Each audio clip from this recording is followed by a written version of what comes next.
Students, daily current affairs में 10 जुलाई का current affairs देख लेते हैं। सबसे पहले इंपॉर्टेंट जो न्यूज आर्टिकल्स हैं paper wise.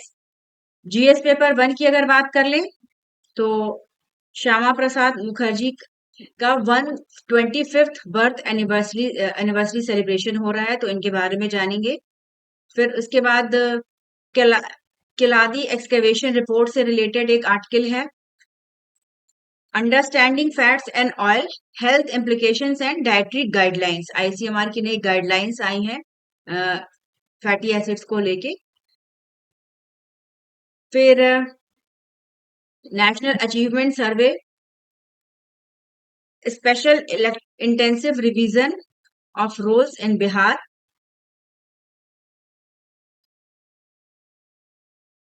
Supreme court addresses Udaipur files release. ये एक मूवी है उदयपुर फाइल करके, तो उसके रिलीज को लेके रोक लगाने की बात कही जा रही थी, तो उसको सुप्रीम कोर्ट ने खारिज कर दिया है। इसके अलावा Sutlej Sutlej Yamuna link canal dispute से रिलेटेड आर्टिकल है। Controversy surrounding the film Janaki V versus state of Kerala. फिर labour strikes and tribal protest in India. Labour organisations ने जो है वो बोला था कि 9 जुलाई को जो है वो ऑल ओवर इंडिया जो है वो बंद रहेगा, तो उसके चलते विरोध हुआ है कई जगह। और इसके अलावा हाइटेंड सिक्योरिटी फॉर अमरनाथ यात्रा से रिलेटेड इसमें सारी इंफॉर्मेशन बताई गई है। फिर इंडियन एयर फोर्स का जगुआर ट्रेनर एयरक्राफ्ट क्रैश कर गया है राजस्थान में, उससे रिलेटेड आर्टिकल है।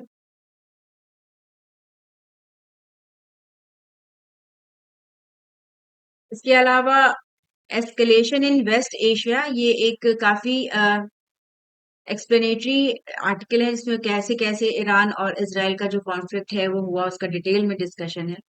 इसके अलावा नेशनल ड्रग कंट्रोल ब्यूरो, उन्होंने जो है वो एक ड्रग को सीज किया है राजस्थान में, उसका बनाने का काम चल रहा था साइंस टीचर्स के द्वारा, तो ये देख लेंगे। और फिर Taiwan launches annual military drills, और Indian navy inducts indigenous diving support vessels INS Nistar. फिर analysis of India's Gini index से रिलेटेड आर्टिकल है। Starlink receives regulatory clearance in India. फिर निविदिया रीचेस $4 ट्रिलियन मार्केट। फिर साबिह खान, इनको अपॉइंट किया गया है एप्पल का न्यू सीओओ। उसके अलावा गुजरात के वडोदरा डिस्ट्रिक्ट में एक ब्रिज कोलैप्स कर गया है, तो ये आर्टिकल हम लोग देख लेंगे। फिर इसके अलावा 17 ब्रिक्स समिट की हाइलाइट्स। प्रधानमंत्री मोदी मोदी जी जो है वो नामीबिया की यात्रा पे पहुंचे हैं ब्रिक्स समिट अटेंड करने के बाद, तो इसे देख लेंगे। फिर Indian astronauts experiments on I I ISS, और रीडिफिनिशन ऑफ द सेकेंड। और लास्ट में आर्चरी वर्ल्ड कप स्टेज 4, इसमें 2 न्यू रिकॉर्ड्स बने हैं, तो उसको हम डिस्कस करेंगे। तो सबसे पहले अगर हम बात करें, श्यामा प्रसाद मुखर्जी जी का 125वां बर्थ एनिवर्सरी सेलिब्रेट हो रहा है। 6 जुलाई 2005 से 6 जुलाई 2027 तक जो है वो 2 वर्ष जो है वो जो जनसंघ के फाउंडर थे श्यामा प्रसाद मुखर्जी, तो इसके लिए ऑर्गेनाइज किया जाएगा कल्चरल इवेंट्स वगैरह मिनिस्ट्री ऑफ कल्चर की तरफ से। नेशनल कैपिटल में बहुत सारे जो है वो सेलिब्रेशंस होंगे। और इसमें प्ले जो है वो ऑर्गेनाइज कराया गया है। और श्यामा प्रसाद मुखर्जी एक बंगाली थिंकर थे, और इनकी लाइफ से रिलेटेड सारी चीजों को इसमें दिखाया गया है। फिर इनकी अगर हम बात कर लें तो इन्होंने जनसंघ की स्थापना की थी, जो बाद में जाके भारतीय जनता पार्टी बनी। और ये जब इंटरिम गवर्नमेंट बनी थी इंडिपेंडेंस के पहले, तो उसमें नेहरू कैबिनेट में थे। फिर बाद में गवर्नमेंट से डिसएग्रीमेंट की वजह से इन्होंने छोड़ दिया था, और ये जम्मू कश्मीर गए। फिर वहां पे शेख अब्दुल्ला के साथ इनका मीटिंग वगैरह हुआ था। शेख अब्दुल्ला जो है वो जम्मू कश्मीर के पहले प्रधानमंत्री थे। और कहा जाता है कि जो जम्मू कश्मीर का विभाजन था और उसको लेके जो है वो इनके मतभेद थे गवर्नमेंट की पॉलिसीज को लेके। तो इससे रिलेटेड इनका सारा वर्क था। और ये एक काफी रिनाउंड पर्सनालिटी थे उस टाइम के। तो ये एक बैरिस्टर भी थे, पॉलिटिशियन थे, एकेडमिशियन थे। और इन्होंने minister for industry and supply के तौर पे काम किया था जवाहरलाल नेहरू की कैबिनेट में। फिर जनसंघ की बात कर लें तो जनसंघ जो है वो इंडिया की राइट विंग पॉलिटिकल पार्टी है। और इसकी स्थापना जो है वो 1951 में हुई थी और तब से लेके 77 तक जनसंघ के रूप में काम किया। फिर बाद में ये भारतीय जनता पार्टी बनी। तो फिर नेक्स्ट आर्टिकल अगर हम देख लें तो ये एक Bayeux tapestry to return to Britain इससे रिलेटेड है। ये ये टेपेस्ट्री क्या है? बेयुक्स टेपेस्ट्री का मतलब होता है कि एक ऐसा कपड़ा होता है जिसपे कि किसी घटना को का पूरा वर्णन किया रहता है, डिस्क्रिप्शन किया रहता है। तो ये एक मेडिवल टाइम का है वर्क। और ये फ्रांस के पास था। तो फ्रांस ने 18 में कहा था वहां के जो फ्रेंच प्रेसिडेंट थे कि वो उसको रिटर्न करेंगे ब्रिटेन को, क्योंकि ये मतलब ब्रिटेन का है। और फिर जो है वो ब्रिटेन में ये रखा जाएगा। और इसमें जो है वो 1066 में अ, एक बैटल हुआ था, उससे रिलेटेड जो भी चीजें थी उसका इसमें पूरा डिस्क्रिप्शन दिया गया है। और जो वर्क है ये नॉर्मन कॉन्क्वेस्ट ऑफ इंग्लैंड उससे रिलेटेड है। तो काफी पहली बार जो है ये जो है जो टेपेस्ट्री है वो ब्रिटेन को जो है वो रिटर्न किया जाएगा। फिर ये जो बेविक्स टेपेस्ट्री है ये उस टाइम के बारे में काफी जो है वो जैसे वेपन कैसे थे, क्लोथिंग कैसी थी, डेली लाइफ कैसी थी 11th सेंचुरी में, इसके बारे में डिस्क्रिप्शन इसमें सारा है। और ये जो लड़ाई हुई थी उसका नाम था बैटल ऑफ हेस्टिंग, उसका पूरा इसमें जिक्र किया गया है। तो ये हमारे लिए हिस्टोरिकल पॉइंट ऑफ व्यू से थोड़ा सा इम्पोर्टेंट है। फिर Keeladi excavation report update. Archaeological survey of India ने आर्कियोलॉजिस्ट पीएस श्री रमन को अथॉराइज किया है कि वो डिटेल रिपोर्ट तैयार करें और उनका third phase excavation at Keeladi in the Sivaganga district Tamil Nadu. इसको लेके थोड़ा काफी समय से विवाद चल रहा है। और ये जो डिसीजन है ये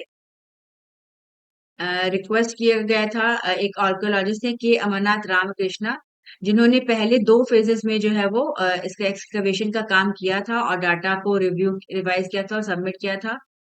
फिर गवर्नमेंट ने कहा कि आप इनको फिर से एक बार चेक करिए, तो उन्होंने इसको मना कर दिया था कि हमारे जो कंक्लूजन्स हैं वो बिल्कुल ही सही हैं। और इसको लेके तमिलनाडु और सेंट्रल गवर्नमेंट के बीच में थोड़ा सा विवाद भी हुआ क्योंकि इनका ट्रांसफर कर दिया गया। और तमिलनाडु का कहना है कि ये जो एक्सकेवेशन साइट है गवर्नमेंट नहीं चाहती है कि इसके बारे में ज्यादा चीजें लोगों को पता हो, तो इसकी वजह से उनका सेंटर से थोड़ा सा मतभेद है। और यहाँ से ये जो साइट है किलादी एक्सकेवेशन साइट, यहाँ पे अ, हजार मतलब हंड्रेड्स की नंबर में जो है वो चीजें मिली हैं खुदाई के दौरान। और कहा जा रहा है कि ये जो है ये संगम पीरियड का है। और संगम पीरियड कैरेक्टराइज था बाय लिटरेचर, ट्रेड और अर्बन डेवलपमेंट। तो उस टाइम से रिलेटेड जितनी भी इंफॉर्मेशन है, इंस्क्रिप्शन है, वो यहाँ से मिली हैं। तो इसको थोड़ा सा इसका कंट्रोवर्सी भी चल रहा है। फिर गाइडलाइंस जारी की गई हैं आईसीएमआर के द्वारा, Indian council of medical research. और जो ऑयल होता है कैसा कंजम्पशन होना चाहिए, क्या क्या चीजें डाइट में फॉलो करनी चाहिए, इससे रिलेटेड है। तो ऑयल प्राइमरीली कंसिस्ट होते हैं सैचुरेटेड फैटी एसिड्स और मोनो अनसैचुरेटेड फैटी एसिड से। और साथ ही साथ इसमें पॉली अनसैचुरेटेड फैटी एसिड्स भी पाए जाते हैं। जो हाई सैचुरेटेड फैटी एसिड्स होते हैं वो बैड कोलेस्ट्रॉल को बढ़ाते हैं। बैड कोलेस्ट्रॉल होते हैं वो लो डेंसिटी लिपोप्रोटीन्स होते हैं इनकी वजह से जो है इन्फ्लेमेशन होता है, इंसुलिन सेंसिटिविटी डेवलप हो जाती है और ये क्लॉटिंग होती है इनकी वजह से, जिससे कि हार्ट अटैक्स का खतरा बढ़ जाता है, स्ट्रोक का खतरा बढ़ जाता है और टाइप 2 डायबिटीज का भी खतरा होता है। तो आईसीएमआर ने बताया है, गाइडलाइन जारी की है, और उसमें कहा गया है कि जो कोकोनट ऑयल है, उसमें 90% के लगभग एसएफए होता है, सैचुरेटेड फैटी एसिड, पर 100 ग्राम। घी में बताया है कि 70 ग्राम होता है। पामोलिन में 40 ग्राम एसएफए एंड एमयूएफए होता है। और मस्टर्ड, सनफ्लावर और जो आपके सैफरन ऑयल होते हैं, इसमें 10% से कम होता है। और ट्रांस फैटी एसिड की अगर बात करें तो इनका प्रोडक्शन होता है through hydrogenation of liquid vegetable oil. जो लिक्विड वेजिटेबल ऑयल होता है उसका एक प्रक्रिया होती है हाइड्रोजनेशन, और उससे इसको सेमी सॉलिड फैट में कन्वर्ट किया जाता है। और ये इसके कंजम्पशन की वजह से डायबिटीज, हार्ट कैंसर, इन सब का बहुत ही खतरा रहता है। और पाम ऑयल की पॉपुलैरिटी काफी बढ़ गई रिसेंट ऑयल में, क्योंकि ये जो है वो इनकी हाइड्रोजनेशन की इनकी आवश्यकता नहीं होती, ये नेचुरली जो होते हैं ये सेमी सॉलिड होते हैं। तो और इनमें कुछ एंटीऑक्सीडेंट्स भी पाए जाते हैं, जैसे कि टोकोफेरॉल और स्टेरॉइड्स। तो आईसीएमआर ने जो अपनी गाइडलाइंस इशू की हैं उसमें उनका कहना है कि जो ऑयल का कंजम्पशन है वो 20 to 50 ग्राम होना चाहिए, मतलब 4 to 10 टीस्पून डेली। और जो लोग सेडेंट्री लाइफ स्टाइल जीते हैं, ज्यादा काम नहीं करते हैं, तो उनको अपना जो फैट कंटेंट है वो एकदम लोअर लेवल पे रखना चाहिए। 20 ग्राम से ज्यादा, 30 ग्राम से ज्यादा उन्हें कंज्यूम नहीं करना चाहिए। और आईसीएमआर ने ये भी सजेस्ट किया है कि जो नट्स होते हैं, walnuts, flax seeds, chia seeds, soybean, fenugreek seeds, इनमें काफी गुड अच्छा जो है वो फैट होता है, तो इसे कंज्यूम किया जाना चाहिए। आईसीएमआर की हम बात कर लें तो ये एपेक्स बॉडी है in India for the formulation, coordination and promotion of biomedical research. तो ये है, तो फैटी एसिड का जो कंपोनेंट है, ये सारी चीजें पूछी जा सकती हैं। ये फैटी एसिड जो है वो कार्बोक्सिलिक एसिड होते हैं, और इनकी जो है वो लॉन्ग चेन होती है, एलिफैटिक चेन होती है।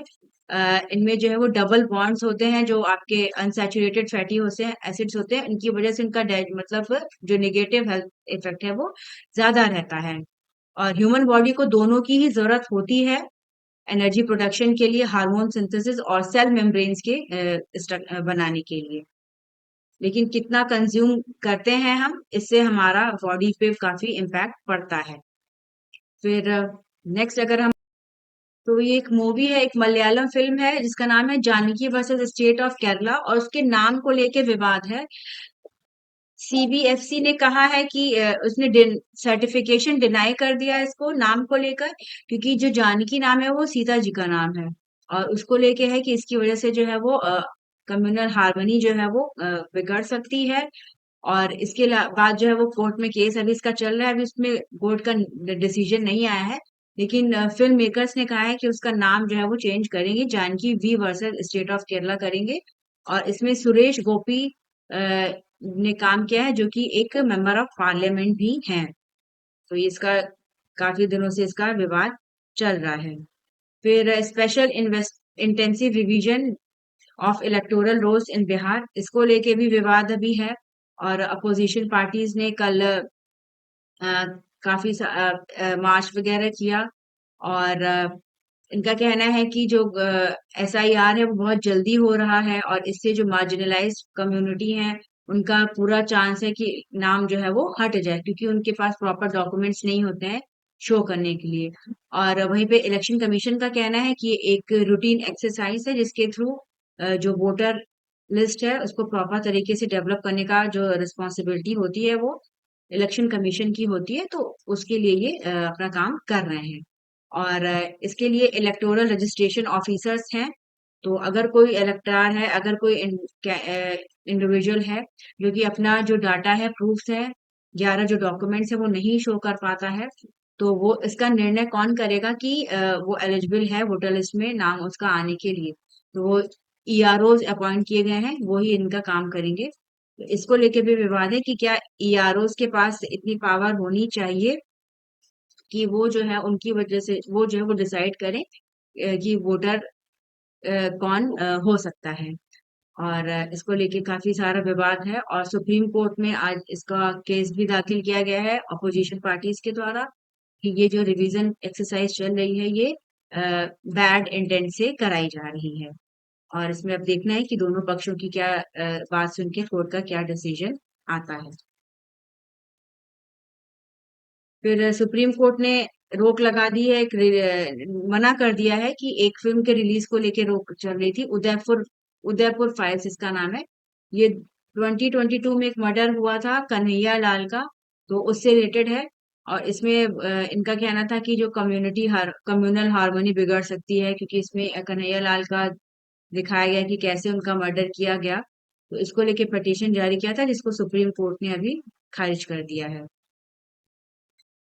फिर दूस अनदर जो एक केस है सुप्रीम कोर्ट का ही, सुप्रीम कोर्ट ने इनिशिएट किया है suo motu case regarding investigating agencies summoning lawyers who provide legal advice to parties in cases। तो ये एक इशू चल रहा था जिसमें कि इन्फोर्समेंट डायरेक्टरेट ने कुछ ऐसे जो लॉयर्स थे जो कि लीगल एडवाइस प्रोवाइड करते हैं डिफरेंट कंपनीज को, उनके अगेंस्ट समन जारी किया गया था। तो इसी को संज्ञान में लेते हुए सुप्रीम कोर्ट ने खुद से इस पे सुनवाई करने की बात कही है। और इसमें chief justice B R Gavai, justice K Vinod Chandran और एन वी अंजारिया, 3 जजेस की ये जो कमेटी रहेगी, मतलब की बेंच रहेगी, और ये डिसाइड करेगी कि क्या ये सही है, कि क्या ईडी के पास इतनी पावर्स हैं कि वो ऐसे कर सके। क्योंकि माना जाता है कि जो लीगल एडवाइजर, जो लॉयर्स हैं, उनके अगेंस्ट आप इस तरह का समन इशू नहीं कर सकते हैं, क्योंकि उनका काम है कि अपने जो क्लाइंट्स हैं उनको इंफॉर्मेशन प्रोवाइड करना और उनके बिहाफ पे जो है वो केस करना। तो ये मैटर जो है ये अभी फिलहाल कोर्ट देखेगा। फिर इलीगल कंस्ट्रक्शन डिमोलिश्ड इन बलरामपुर, यूपी में भी एक रिलीजियस कन्वर्जन को लेकर अ, एक एक व्यक्ति हैं, और उनका नाम है छंगुर बाबा। तो उन्होंने जो है वो लोगों को अ, का जो धर्म है वो परिवर्तित कराया है, और इसके लिए जो है वो इन्होंने और भी लोगों के साथ मिलके जो है वो काम किया है। गवर्नमेंट ने इनका जो एस्टेब्लिशमेंट वगैरह था उसको जो है वो डिमोलिश कर दिया गया है गवर्नमेंट के द्वारा। और कहा जा रहा है कि इनकी जो एक्टिविटीज हैं ये एंटी सोशल है, एंटी नेशनल है। और अगर हम उत्तर प्रदेश की बात करें तो उत्तर प्रदेश में the Uttar Pradesh prohibition of unlawful religious conversion act 2021 में लागू हो गया है, जिसमें कि इसका एम है to regulate religious conversion in the state. तो कन्वर्जन से रिलेटेड चूंकि ये इश्यू है, तो इसलिए गवर्नमेंट ने यहाँ पे एक्ट करते हुए इनकी जो प्रॉपर्टी है उसको डिमोलिश करने का काम जो है वो किया जा रहा है। फिर 9 जुलाई को जो है वो पूरे भारत में जो है वो 27 लाख वर्कर्स ने प्रोटेस्ट किया against privatisation and anti labour policies. Strike की गई जुलाई 9 को। और इसमें जो है वो सबसे ज्यादा अफेक्टेड जो है वो आपके केरला और वेस्ट बंगाल में हुआ है। और इसके अलावा अनदर प्रोटेस्ट में जो है वो नागालैंड में जो है एजिटेटर्स ने विरोध किया है। 5 मेजर ट्राइब्स है वहाँ की, ओ, अंगमी, लोथा, रेंगमा और सुमी। ये नाम हमारे लिए इम्पोर्टेंट है, ये नागालैंड से रिलेटेड ट्राइब्स हैं। तो इनका भी प्रोटेस्ट हुआ है कि इनका कहना है कि जो रिजर्वेशन पॉलिसी है उसको नए सिरे से बनाया जाए ताकि उनको जो बेनिफिट्स हैं वो मिल सके।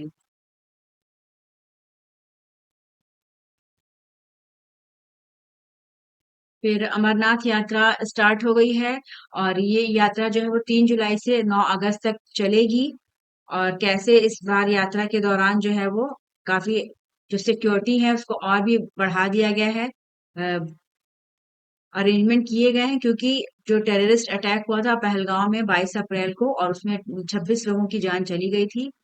और 6 वर्षों बाद जो है ये यात्रा स्टार्ट हुई है, और इसके लिए जो रूट्स हैं वो है, एक सबसे पहला जो है वो 48 किलोमीटर लंबा नुंगवांग पहलगाम रूट है जो अनंतनाग डिस्ट्रिक्ट में। और दूसरा रूट है 14 किलोमीटर का बालताल रूट इन गंदेरबाल डिस्ट्रिक्ट। तो यहाँ पे जगह जगह सर्विलेंस के लिए जो है वो सिक्योरिटी फोर्सेस को लगाया गया है। और जो केव है अमरनाथ गुफा जो है वो 3880 मीटर की एल्टीट्यूड पे है। और ये इसका हिंदू, न सिर्फ हिंदूज के लिए, बाकी जैन, बुद्धिस्ट और बॉन कम्युनिटी में भी इनका काफी जो है वो अ, इनको लोग मानते हैं। और हिंदूज की बात करें तो जो श्रद्धालु हैं वो जाते हैं अमरनाथ, जो केव है वहां पे दर्शन करते हैं बाबा बर्फानी का। और इसके अलावा मानसरोवर लेक की परिक्रमा की जाती है। तो टेररिस्ट अटैक जो हुआ था उसको देखते हुए इस बार सरकार ने काफी व्यवस्था की है। और अगर अमरनाथ यात्रा की बात करें तो 2019 के बाद ये स्टार्ट हुई है। और इंडिया और चाइना जो है इस पे काफी इन्होंने बातचीत किया और फिर से इसको स्टार्ट किया। और इंडिया और चाइना की भी जो है वो 75 जो है वो ईयर ऑफ रिलेशन जो है वो सेलिब्रेट हो रहा है। तो उसी के तहत जो है वो ये सारी चीजें कह मतलब डिप्लोमेसी के तहत जो ये यात्रा फिर से स्टार्ट की गई है। और अमरनाथ यात्रा में हिंदू पिलग्रिम जो होते हैं वो जाते हैं। और शिवलिंग की जो है वो पूजा की जाती है। फिर एक न्यूज आर्टिकल है एफएटीएफ रिपोर्ट से रिलेटेड।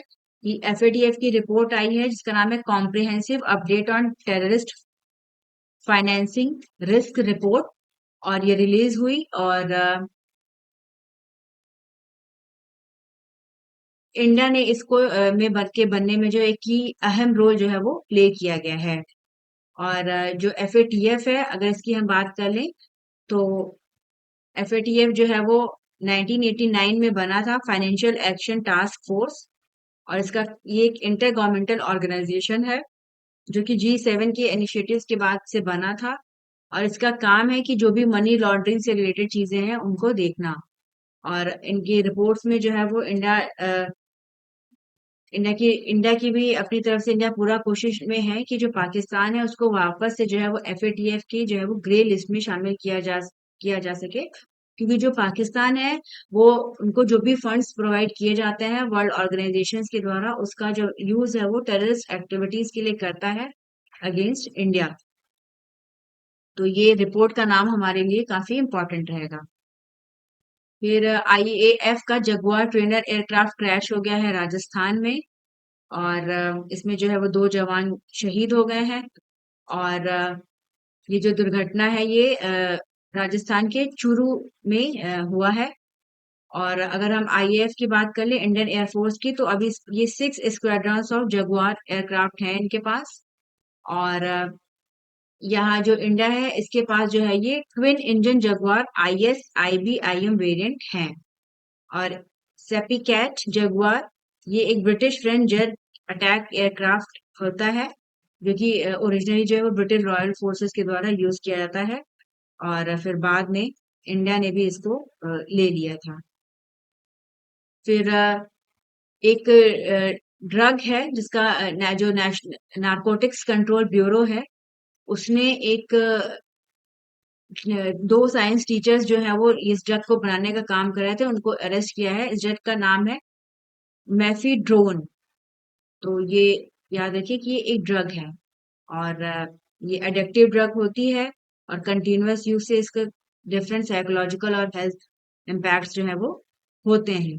और जो एंटी ड्रग एजेंसी है उसने अपना इन्वेस्टिगेशन किया था तो उसमें इनको पता चला कि इसका जो बनाने का काम जो है ये टीचर्स के द्वारा जो है किया जा रहा है राजस्थान में एक जगह पे। और ये जो ड्रग है इसको मियो भी कहा जाता है। तो ये एक सिंथेटिक ड्रग है।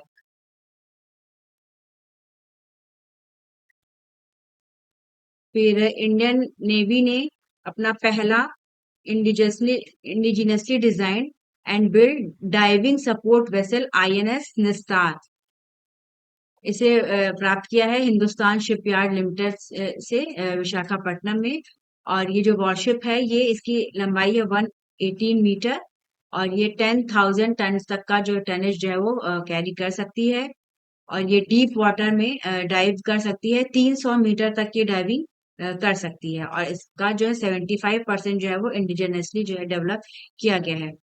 एचएसएल की बात कर लें हिंदुस्तान शिपयार्ड लिमिटेड, ये विशाखापट्टनम में है जो कि ईस्ट कोस्ट ऑफ इंडिया पे है। और ये इंडिया का पहला शिपयार्ड है जो कि ये बना था 1941 में as Scindia steam navigation company limited, और बाद में इसको नेशनलाइज कर दिया गया और इसका नाम कर दिया गया Hindustan shipyard limited.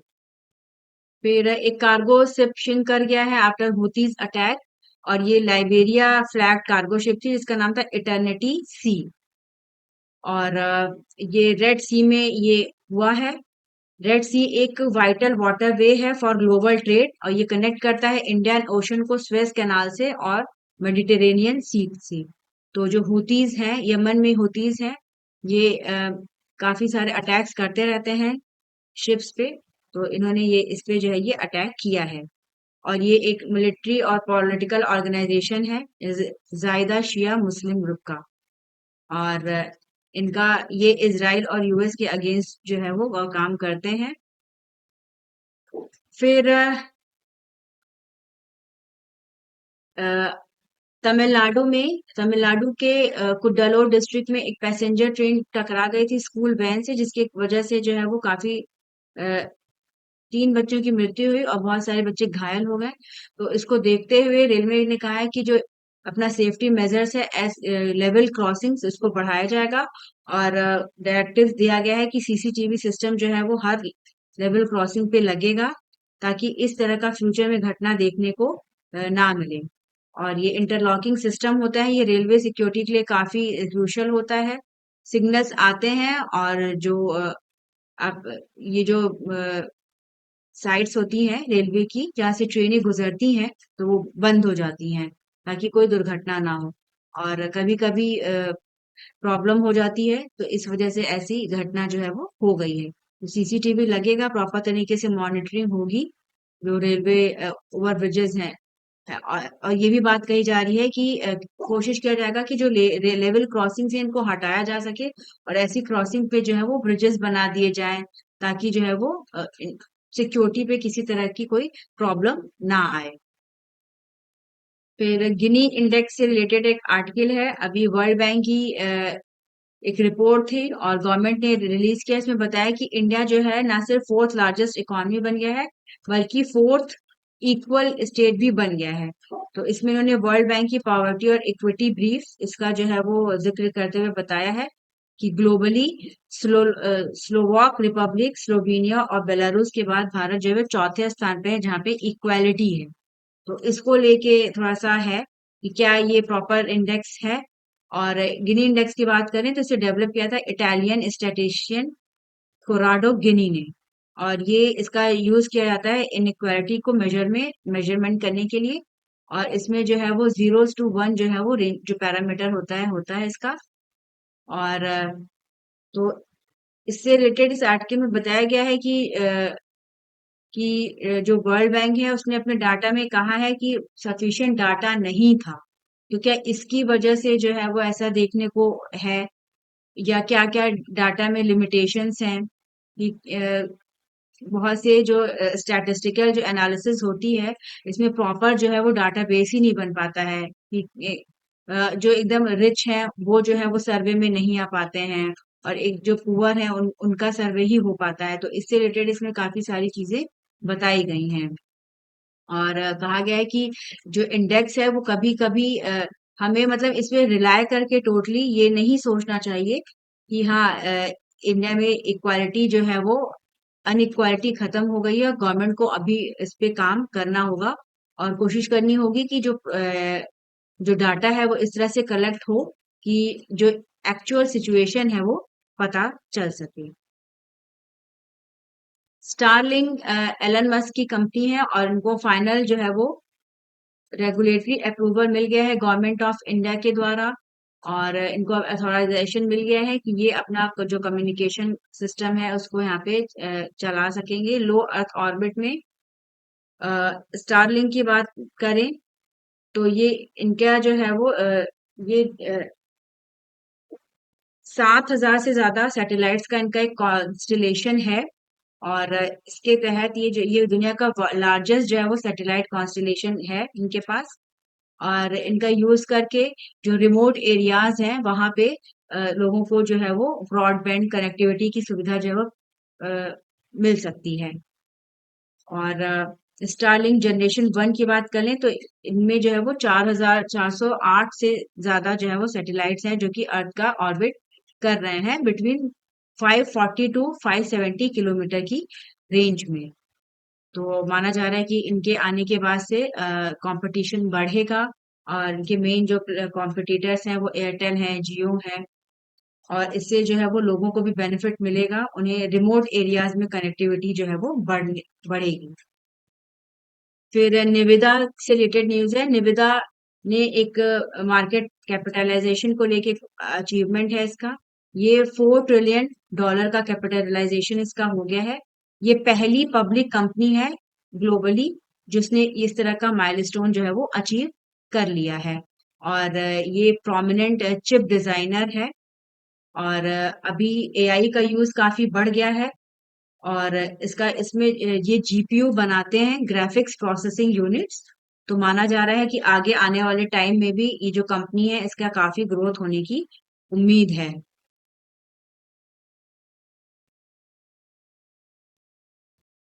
Apple ink ने बोला है कि वो साबिर खान, ये इंडिया के ओरिजिन के हैं, ये इनके न्यू चीफ ऑपरेटिंग ऑफिसर बनेंगे।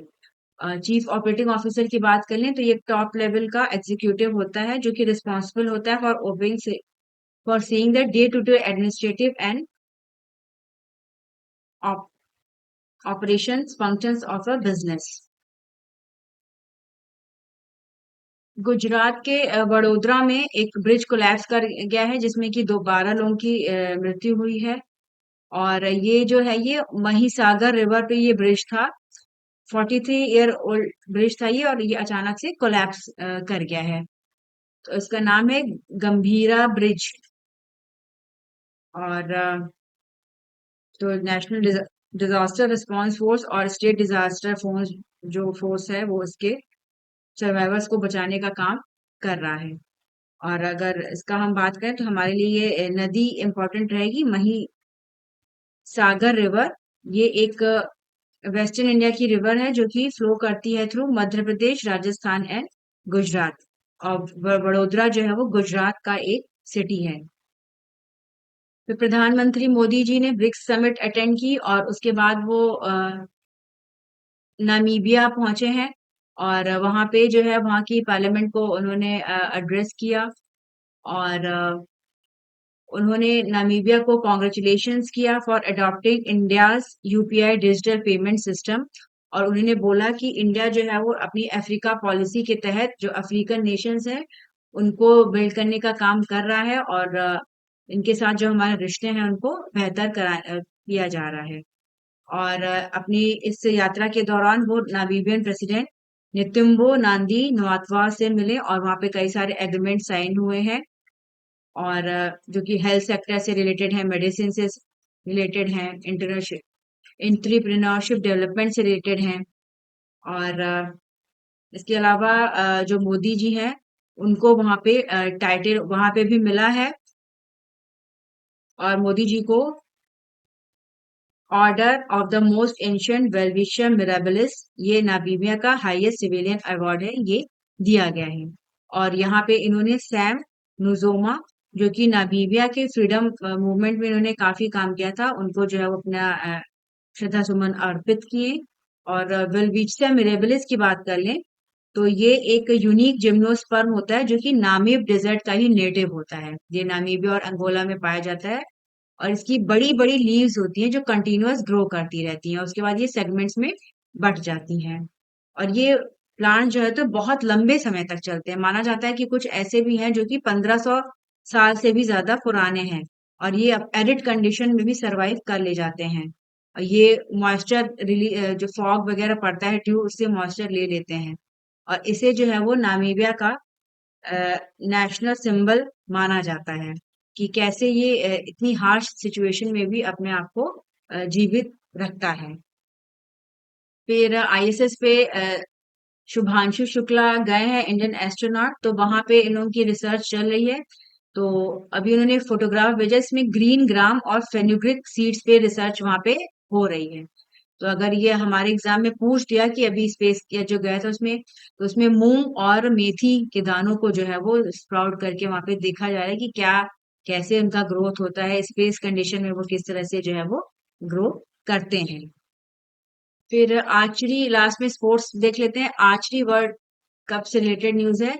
ऋषभ यादव और वी ज्योति इन्होंने जो है इनका एक रिकॉर्ड बना है आर्चरी वर्ल्ड कप स्टेज 4 में मैड्रिड में क्वालिफाइंग राउंड में।